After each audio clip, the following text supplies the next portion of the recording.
All right, this is section 12-2, chords and arcs. All right. So we're going to circle the converse of each statement. So if the statement is, if I am happy, then I sing, then the converse is going to be, if I sing, then I am happy.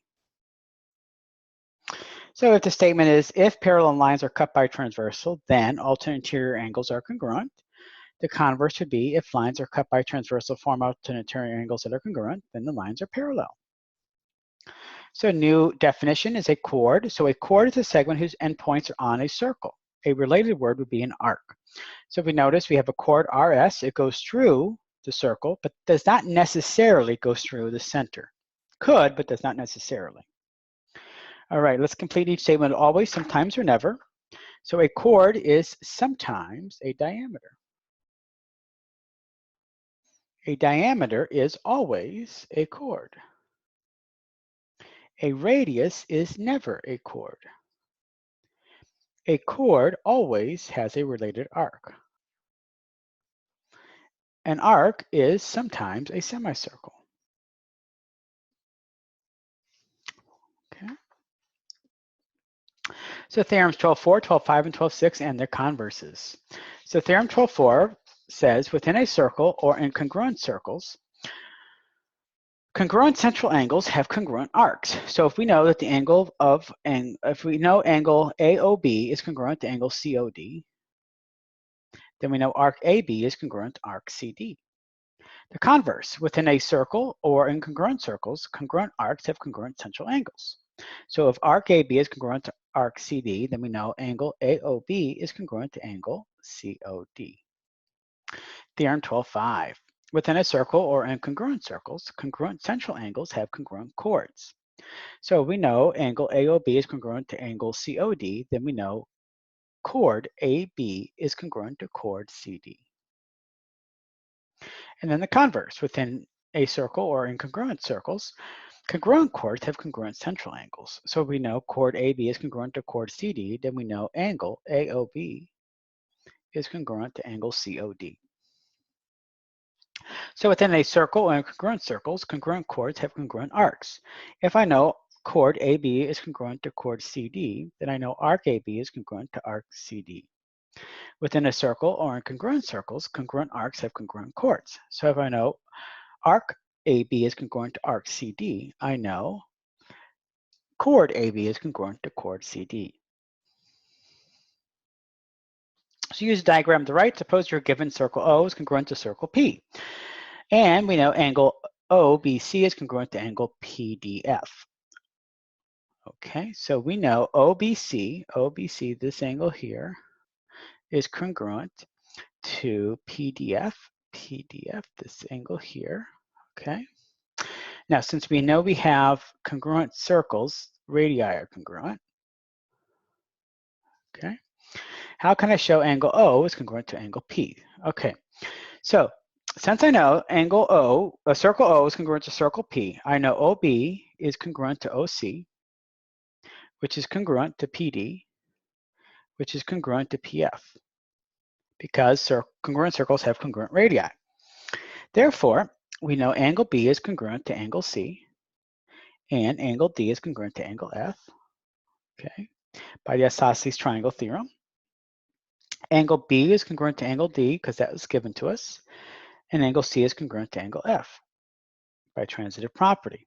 Putting these three pieces of information together, okay, I have triangle BCO is congruent to triangle DFP by AAS, DFP. So angle O is congruent to angle P by CPCTC. So arc BC is congruent to arc DF, and arc BC is congruent to, or chord BC is congruent to chord DF. And that's a flow proof. All right, so within a circle, or in, so theorems 12.7 and its converse, and theorems 12.8, 12.9, and 12.10. So within a circle or in congruent circles, chords equidistant from the center or centers are congruent. So the converse, within a circle or in congruent circles, congruent chords are equidistant from the center or centers. So if I know OE is equal to OF, then I know chord AB is congruent to chord CD. If I know chord AB is congruent to chord CD, then I know OE is congruent to OF. So in a circle, if a diameter is perpendicular to a chord, then it bisects the chord and its arc. So if I know if AB is the diameter and AB is perpendicular to CD, then CE is going to be congruent to ED, and arc CA is going to be congruent to arc AD. And theorem 12.9. In a circle, if a diameter bisects a chord that is not a diameter, then it is perpendicular to the chord. So if I know AB is a diameter and CE is congruent to ED, then I know AB is perpendicular to CD.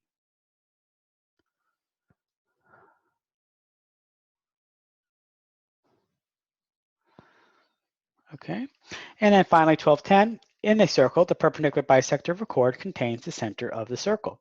So if I know AB is the perpendicular bisector of chord CD, then I know AB contains the center of the circle O. All right, so what does the value of X justify your answer? So the value of X has to be 36.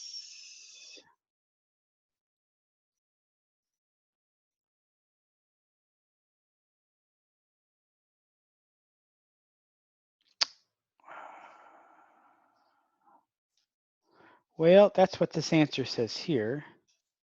I'm going to say it's 16. Oh, the measure of the chord. I'm sorry. What is the measure of each chord? It's 36. Okay. All right. So the length of one chord is 36.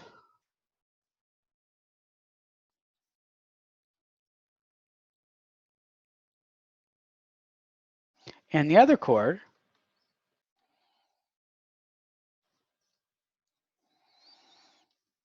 has 2 segments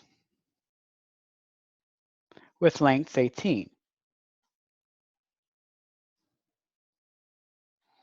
So by the segment addition postulate,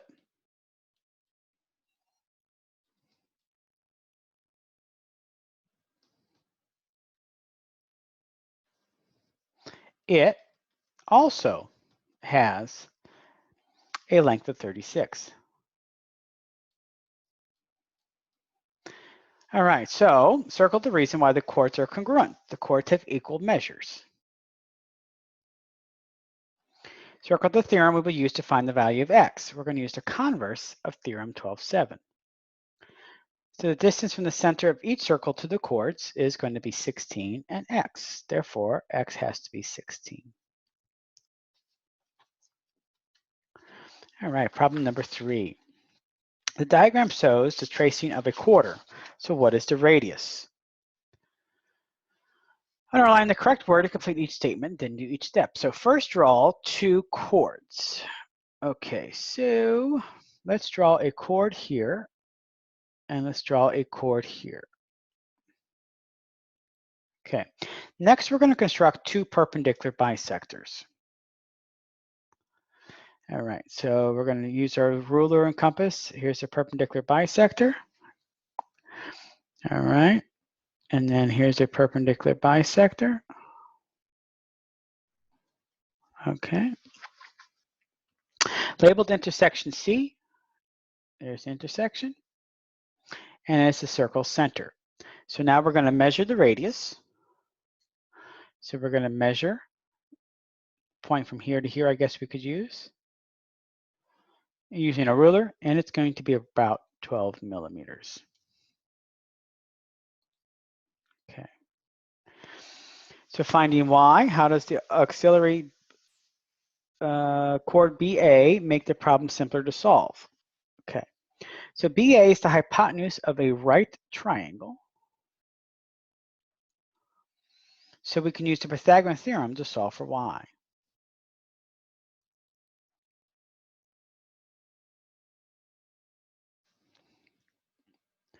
All right. So is a radius a chord? Is a diameter a chord? Explain your answers.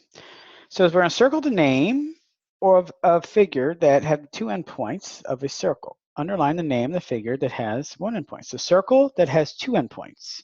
A chord has 2 endpoints on the circle. A diameter has 2 endpoints on the circle. A radius has 1 endpoint on a circle. So a radius has only one endpoint on a circle.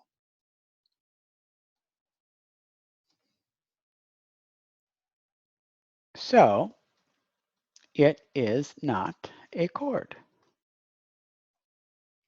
A diameter has two endpoints.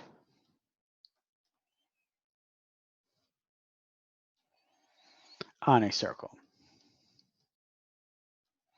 So it is a chord. All right, and that's the end of this section.